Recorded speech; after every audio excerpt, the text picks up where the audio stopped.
Praise the lord. దేవుని పరిశుద్ధ నామంలో ప్రియ దేవుని బిడ్డలందరికీ హృదయపూర్వకమైన వందనాలు తెలియజేస్తూ ఉన్నాను. దేవుని మహాకృపను బట్టి దేవుడు ప్రతిదినము అద్భుతమైన రీతిగా దేవుడు మనల్ని నడిపిస్తూ ఉన్నాడు, బలపరుస్తూ ఉన్నాడు. ఈ రోజంతా కూడా దేవుని విశేషమైన కృప మీకు తోడై ఉండును గాక. ఈ రోజు పరిశుద్ధ గ్రంథం నుంచి ప్రతి ఒక్కరం కూడా స్పష్టమైన ఒక అద్భుతమైన మాటలు మనం చదవబోతూ ఉన్నాం. ఇర్మియా గ్రంథం 30వ అధ్యాయము 17వ వచనం, నీ గాయములను మాన్పెదను. ఆమేన్. దేవుడు ఈరోజు మనతో అద్భుతమైన రీతిగా మాట్లాడుతున్నాడు. ప్రియ దేవుని బిడ్డ, మన దేవుడు మన గాయాలను మాన్పే దేవుడు.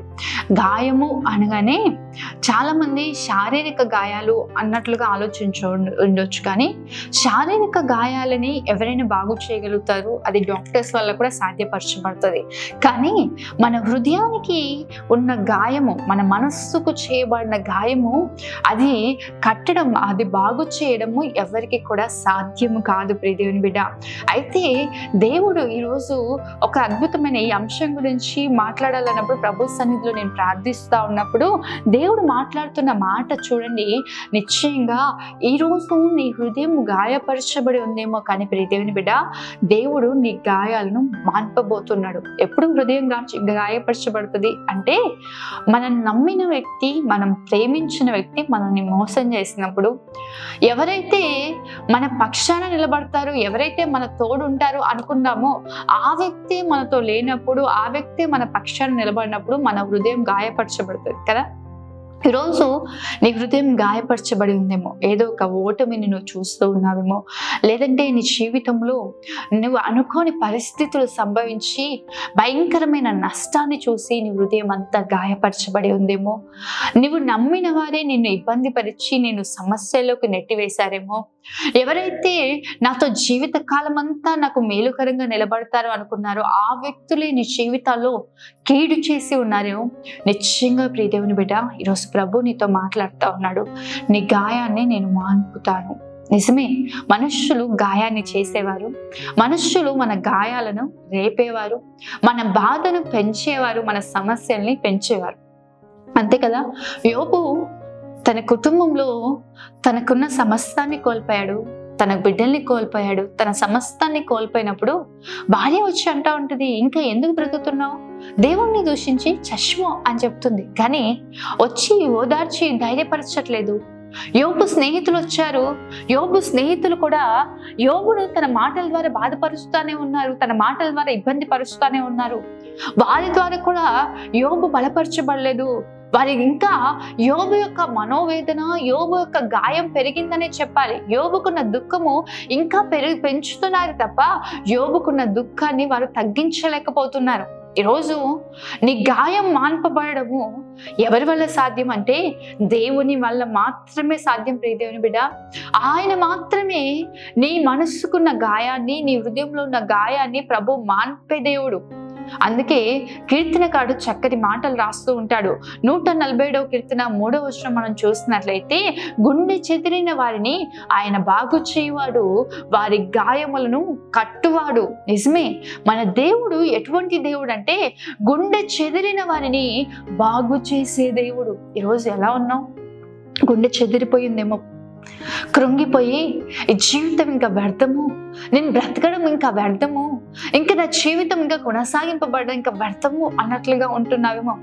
ఎంత నేను కష్టపడుతున్నాను, ఎంత ప్రయాసపడుతున్నాను, అన్ని చేస్తా ఉన్నాను, ఏదో ఒక చిన్న సమస్య రాగానే నన్ను ఎంతగా ఇబ్బంది పరుస్తూ ఉన్నారు, నన్ను ఎంతగా అవమానపరుస్తూ ఉన్నారు, నన్ను ఎంత ఇబ్బంది పాలు చేస్తూ ఉన్నారు, ఇంకా వ్యర్థం నా జీవితం అని గుండె చెదిరిన పరిస్థితిలో ఉన్నావా ప్రియ దేవుని బిడ్డ?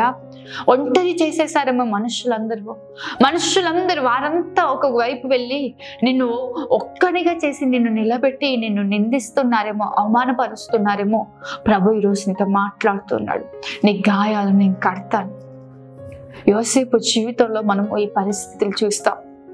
యోసేపు తన తండ్రి ఇంట అల్లారు ముద్దుగా పెరుగుతూ వచ్చాడండి. ఎందుకు అంటే యోసేపు రాహేలు యొక్క ప్రథమ కుమారుడు.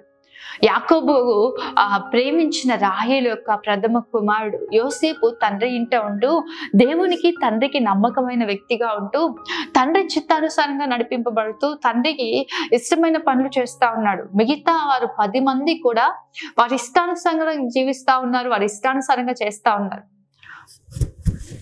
వారు చేసిన పొరపాట్లను, వారు చేసిన తప్పిదాలను తండ్రికి తీసుకొచ్చి చెప్తున్నాడని చెప్పి యోసేపు మీద కోపం పెంచుకున్నారు. యోసేపు చిన్ననాటి నుంచే దేవుని దర్శనాన్ని చూడగలిగిన వ్యక్తి.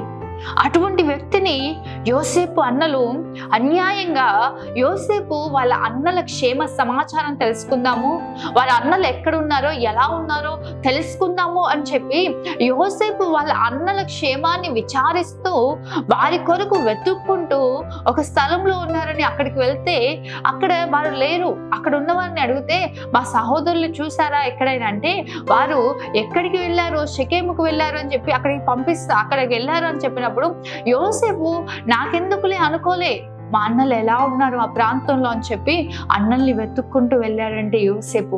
అన్నల్ని వెతుక్కుంటూ వెళ్ళిన యోసేపుని వారు దూరం నుంచి చూసి అదిగో కలలు కని వాడు వస్తా ఉన్నాడు, వీడిని చంపేద్దాము అని చెప్పేసేసి అతని మీద కుట్ర చేసి అతన్ని గుంటలో పడేశారు. గుంటలో పడేసిన తర్వాత మళ్ళా అతన్ని తీసి మళ్ళా అక్కడి నుంచి వెళ్తున్న ఆ వ్యాపారస్తులకు అమ్మేశారండి. అమ్మేసిన తర్వాత వారు తీసుకెళ్ళి ఐగుప్తులకు అమ్మేస్తే అక్కడ పోతీఫర్ ఇంట్లో బానిసగా బ్రతుకుతా ఉన్నాడండి యోసేపు. తన జీవితంలో తన హృదయం ఎంత గాయపరచబడి ఉండొచ్చు. అయ్యో నా అన్నలు ఎలా ఉన్నారు, వారి క్షేమస్థితి ఏంటి, వారి పరిస్థితి ఏంటి, నా తండ్రికి వారి క్షేమ సమాచారాన్ని చెప్పాలని నేను వారి కోసం వస్తే నా అన్నలు నన్ను చంపేద్దాం అనుకున్నారు. గుంటలో ఉండి ఎన్నిసార్లు అన్నలు నన్ను కాపాడుతారు అనుకున్నా నన్ను కాపాడలేరు. నన్ను పైకి తీస్తా ఉంటే నా అన్నలు మనస్సు కరిగింది, నా అన్నలు నన్ను పైకి తీస్తా ఉన్నారు, వారు నాకు ఏ హాని చేయరు అనుకుంటే ఐగుప్తులో ఒక బానిసగా నేను ఉండాల్సి వస్తుంది. నా తండ్రి నాకు మంచి ఒక రంగుల వస్త్రాన్ని కుట్టిస్తే నా అన్నలు బానిసగా ఒక వస్త్రహీనుడుగా ఈ ఐగుప్తులో నన్ను నిలబెట్టారే అని నిజంగా యోసేపు హృదయము ఎంత గాయపరచబడి ఉండొచ్చు అండి. ఆయన గుండె చెదిరిన పరిస్థితిలో ఉండొచ్చు. ఎందుకు ఈ మాటలు చెప్తున్నానంటే యోసేపు గురించి రాయబడి ఉన్న 39వ అధ్యాయంలో ఏమి కూడా అక్కడ మనకు కనిపించదు. 39, 40 అధ్యాయాలు, కానీ 41వ అధ్యాయం 51, 52 వచనాల్లో రాయబడి ఉంటుంది. ప్రతి ఒక్కరు కూడా చదువుదాం. ఆదికాండము 41వ అధ్యాయము 51, 52. అప్పుడు యోసేపు దేవుడు నా సమస్త బాధను నా తండ్రి ఇంటి వారందరినీ నేను మరచిపోవునట్లు చేశానని చెప్పి తన జ్యేష్ఠ కుమారునికి మనష్షే అని పేరు పెట్టెను. మనష్షే అనగా మరచుట అని అర్థము. 52వ వచనం చూస్తే తర్వాత అతడు నాకు బాధ కలిగిన దేశమందు దేవుడు నన్ను అభివృద్ధి పొందించనని చెప్పి రెండవ వానికి ఎఫ్రాయిము అని పేరు పెట్టెను. ఎఫ్రాయిము అంటే అభివృద్ధి లేక ఫలము. నిశ్చయంగా తండ్రి ఇంటి వారిని మర్చిపోలేక యోసేపు తన జీవితంలో ఐగుప్తులో తను జీవించిన కాలంలో తన తండ్రి ఇంటి వారిని మర్చిపోలేకపోయాడు అనేది మనకు అక్కడ స్పష్టంగా కనిపిస్తా ఉంది. అందుకే అతను అంటా ఉంటాడు కదా, నా సమస్త బాధను నా తండ్రి ఇంటి వారందరినీ నేను మరచిపోనట్లుగా దేవుడు నాకు ఒక జ్యేష్ఠ కుమారుని ఇచ్చాడు, కాబట్టి నేను అతనికి మనష్షే అని పేరు పెడతాను. మరచుట, నా బాధను మరచిపోవడానికి దేవుడు నాకు ఒక కుమారుని ఇచ్చాడు. ఇంచుమించు 17 సంవత్సరాల వయసులో అనుకుంటే 13 సంవత్సరాలు ఐగుప్తులో బానిసగా ఉన్నాడంటండి. 13 సంవత్సరాలు ఆ దర్శనము ప్రధానమంత్రిగా మార్చబడడానికి 13 సంవత్సరాల సమయం పట్టింది. 13 సంవత్సరాలు యోసేపు తన జీవితంలో ఎంత కృంగిపోయి ఉంటాడు, ఎంత బాధను అనుభవించి ఉంటాడు, ఎంత భయంకరమైన వేదన, ఒంటరితనం, అవమానం, చెయ్యని దానికి చెరసాల్లో ఉంచబడ్డాడు. అవమానాల చేత, నిందల చేత ఒక అన్య దేశంలో బానిసగా పనిచేశాడు, ఖైదీగా ఉన్నాడు. ఎంత భయంకరమైన వేదన అనుభవించి ఉండొచ్చు. 13 సంవత్సరాలు తండ్రి ఇంటిని మరచిపోయేటట్లుగా 13 సంవత్సరాలు తండ్రి ఇంటిని మరవలేక ఉన్నాడు. అందుకే మనష్షే తన కుమారుడు పుట్టినప్పుడు మనష్షే అని పేరు పెట్టాడంటండి. రెండోదిగా మనం చూసినట్లయితే, అయ్యా నేను ఈ దేశమందు అనుభవించిన బాధను చూసి, నాకు కలిగిన బాధను నన్ను చూసి నువ్వు నన్ను అభివృద్ధి పొందించావని చెప్పి ఎఫ్రాయిము.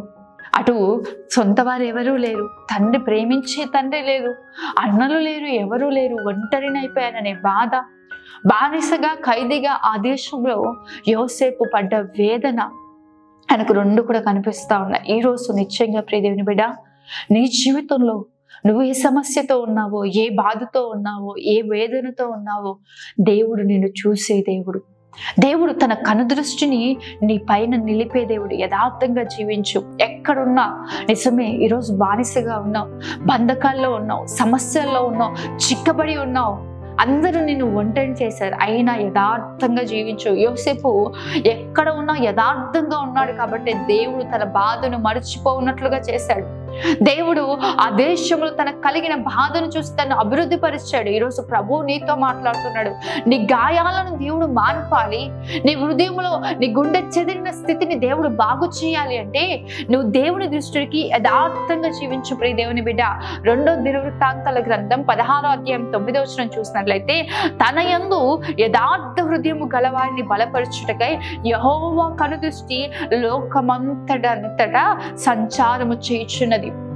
ప్రభువు కనుదృష్టి లోకమందంతటా కూడా సంచారము చేయుచుందంట. ఎందుకు అంటే తన యందు యథార్థ హృదయము గలవారిని బలపరచడానికి. ఈరోజు చాలా మంది కనుదృష్టి సంచరిస్తూ ఉంటది. ఎందుకు తెలుసా? ఎవరెక్కడ దొరుకుతారా కృంగదిద్దాం, అవమానపరుద్దాం, నిరుత్సాహపరుద్దామని. కానీ మన దేవుని కనుదృష్టి ఎందుకు సంచరిస్తుంది తెలుసా? యథార్థ హృదయము కలిగి జీవించే వారిని బలపరచడానికి.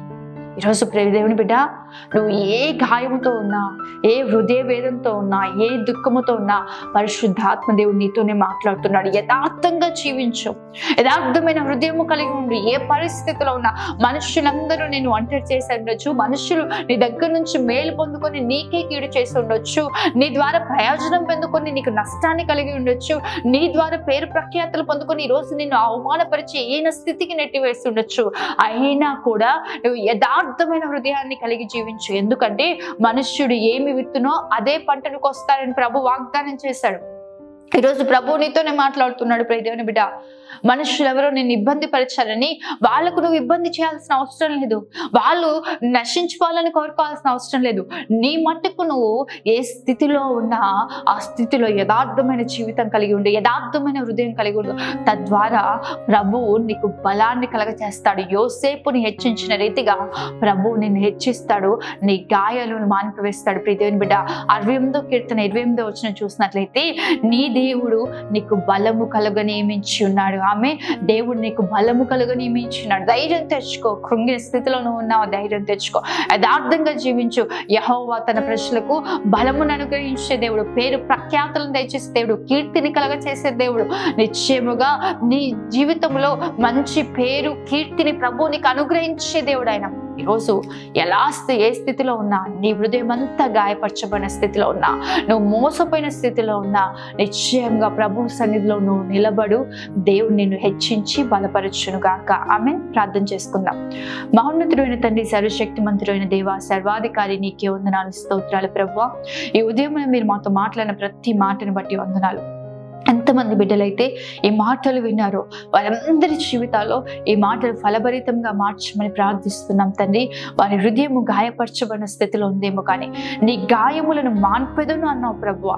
అటు రీతిగా వారి గాయాలను మాన్పి వారి జీవితాల్లో నెమ్మది కలగచేయమని ప్రార్థిస్తున్నాం తండ్రి.